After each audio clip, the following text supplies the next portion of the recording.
J'ai reçu un mec, je l'avais posté dans ma story Instagram, un mec qui m'envoie une photo de lui enfin une vidéo de lui en train de se branler, sur moi. Bah, je peux traiter cette femme de pute, il m'arrivera rien de toute façon. Là, on parle des streameuses et cetera parce que c'est vraiment très, très, très répandu dans le milieu, mais ça touche toutes les femmes.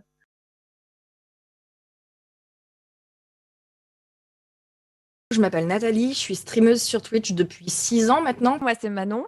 Je suis plus connue sous le pseudo de Manonolita sur les réseaux sociaux. Moi, c'est Lixi, j'ai 26 ans. Dans la vie, je suis développeuse web la journée et l'après-midi, je stream. J'ai toujours vécu une sorte de sexisme depuis que j'ai commencé sur la plateforme. J'ai eu ça de toute ma carrière. Ça peut prendre tellement de formes différentes. Ça va être des remarques insistantes sur le physique, ça va être des insultes. Le classique, ce sera sale pute, sale féministe hystérique, salope.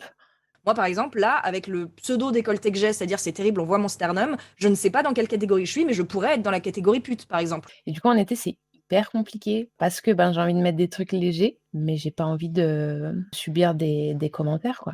Sur Discord, ils vont s'organiser entre eux pour venir me harceler. Des menaces de viol aussi. J'avais des tartines et des tartines de mecs qui m'expliquaient comment il allait me violer, tout ce que j'allais ressentir. Il y a les dick pics qu'on reçoit aussi. C'est, les photos de pénis de certains hommes qu'on reçoit comme ça, gratuitement.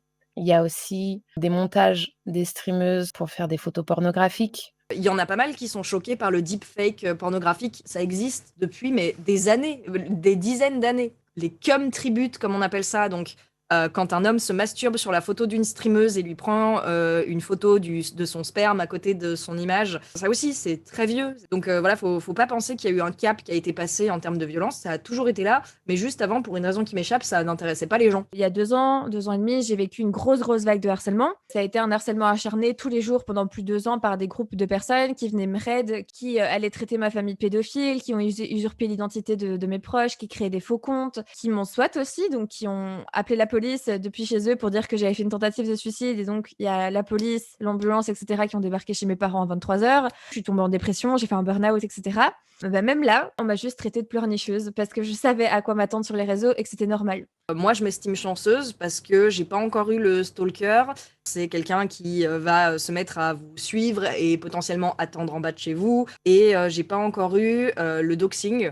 C'est quand on révèle vos informations privées telles que votre nom, prénom et adresse publiquement. Il y a beaucoup de femmes aussi que je connais qui avaient peur de se lancer sur Twitch à cause de ça, hein, qui m'ont déjà dit j'ai trop envie de me lancer sur Twitch, mais quand je vois toi ce que tu te prends comme remarque sur ton chat, enfin, j'aurais absolument pas le courage d'encaisser tout ça, quoi. Là, on parle des streameuses et cetera parce que c'est vraiment très, très, très répandu dans le milieu, mais ça touche toutes les femmes.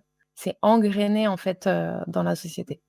Derrière ces mecs-là, on se dit bah c'est juste des dégénérés qui insultent des femmes, mais en fait non. Il faut vraiment comprendre que ces mecs-là, ils se sentent validés dans leur comportement parce qu'ils ont vu d'autres le faire, parce qu'on les a jamais réprimandés, parce qu'il y a une impunité sur Internet qui est énorme. Pour moi, il y a un gros problème avec l'éducation, genre l'éducation des enfants. Il y a des gamins de 8-10 ans qui se retrouvent sur les réseaux, qui n'ont pas forcément suivi à la maison, et donc bah, ils font leur éducation parce qu'ils voient sur les réseaux sociaux. Et si on voit ce genre de comportement qui n'est pas puni, on se dit bah il n'y a rien d'illégal, il n'y a rien d'immoral.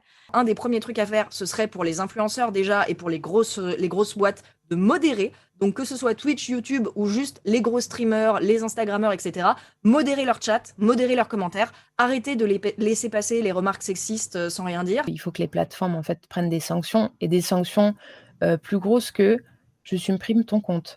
Parce que des comptes, ça se refait hyper facilement. Il faut que la justice, elle rattrape son retard en fait. Mais quand il s'agit de cyberviolence, il y a très peu de choses qui sont mises en place pour nous protéger. À part si c'est des faits gravissimes, la police, elle est dépassée, elle n'a pas forcément les moyens, elle n'a pas forcément le temps et l'envie. Ça fait une culture d'impunité qui font que les gens se disent bah, je peux traiter cette femme de pute, il m'arrivera rien de toute façon. Il faudrait que ce soit des actions qui n'arrivent pas que quand il y a un drame, pour en parler pendant 2 semaines, pour après passer ça aux oubliettes comme si c'était jamais rien passé. Il faudrait vraiment sensibiliser à ça beaucoup plus régulièrement.